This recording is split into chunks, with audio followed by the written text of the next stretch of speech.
So hello guys, so today we are going to learn some basic things about chess like moves, basic concepts, check, special moves, etc. So we'll start with moves. A pawn. A pawn can only move forward one square if that square is empty. If it has not moved, a pawn can also has the option of moving two squares forward if both squares are empty. Tap on the pawn square, then tap off any of the indicate green squares to move. Legal moves are indicated with a green marker. So we are with the pawn as the option to move two squares and one square. So we'll move two squares for now. After that is bishop. The bishop moves a number of empty squares diagonally. It cannot jump over other pieces. Try moving the bishop to any legal squares. We'll move it to g1. Lesson completed. After that, we'll do knight. The knight moves in L shape at any direction, first moving two squares in one direction and then one square sideways. It can jump over other pieces. So we can move the knight in these squares. You can see there is a green dot over there. So we'll move it to e6. After that, it's rook. A rook moves any number of empty squares horizontally or vertically. It cannot jump over other pieces. So you have to tap on the rook and see how many squares it can move.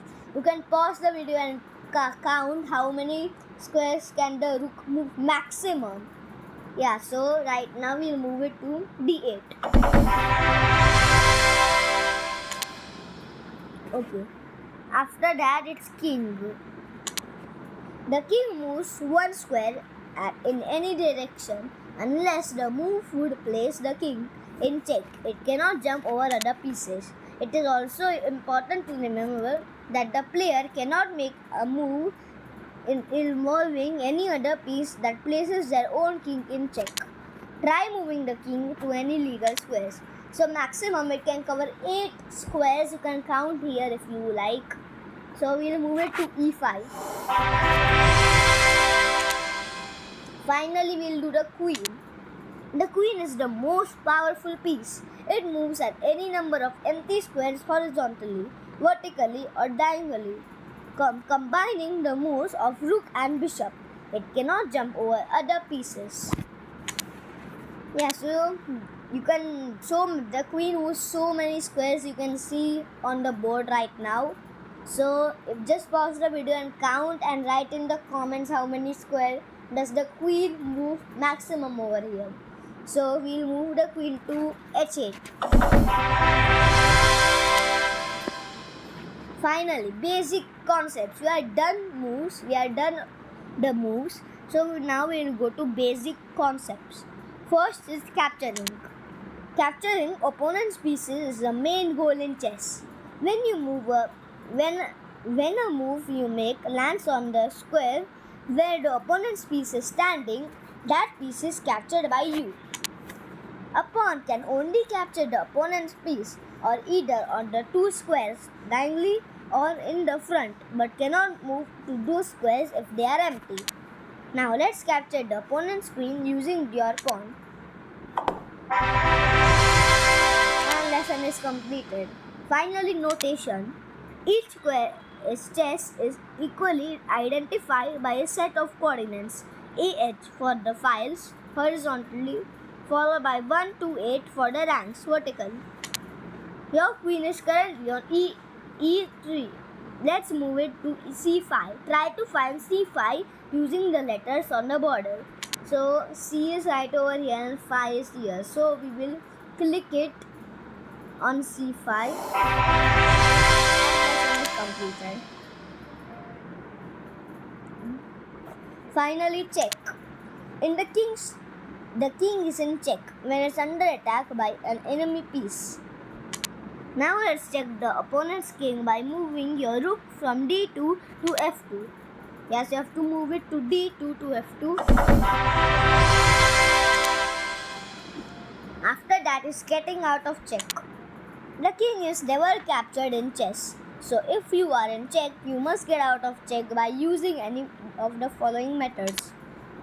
Move the king out of check.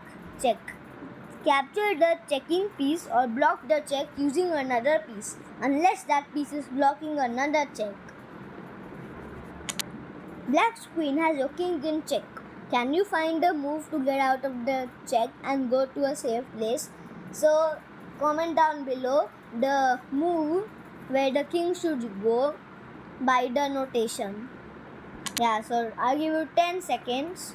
10, 9, 8, 7, 6, 5, 4, 3, 2, 1. So now the king will go to G1.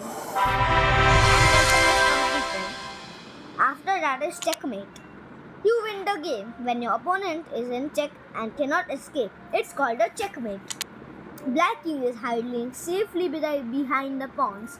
Let's checkmate him while also catching the opponent's knight by moving your queen from D6 to F8. Yeah, so we have captured it. Next lesson. Stalemate. If the current player is not in check but has no legal moves, it results to a stalemate. The game ends in a draw and no one wins, even if the other player has many more pieces left. In the current situation, moving the rook from G3 to G7 will result in a stalemate.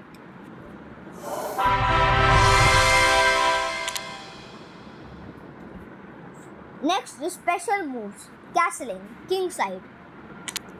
Once in every game, you can make a special move involving the king and one of the rooks. It is called castling.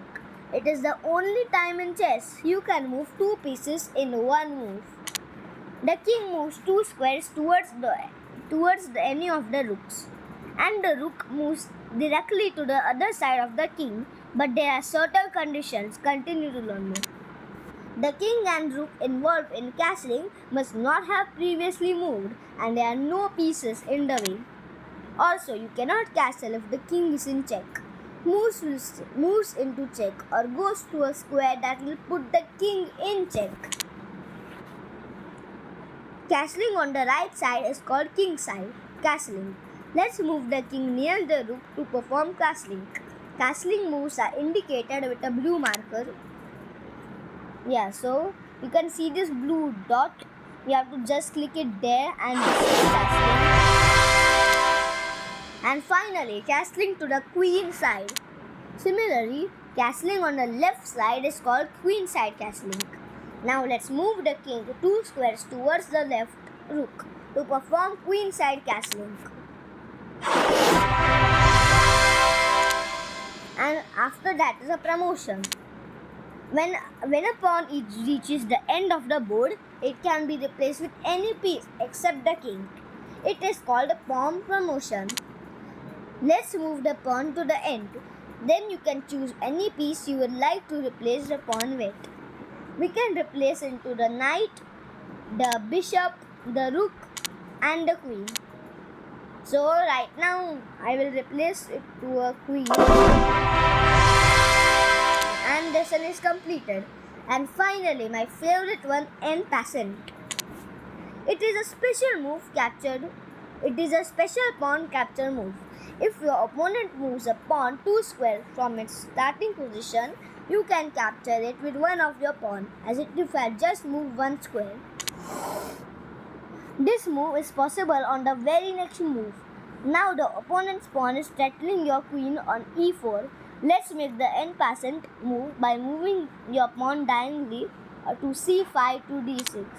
So, if we put the pawn on d6, the down pawn can be captured. And you can see a sign over there, en passant captured.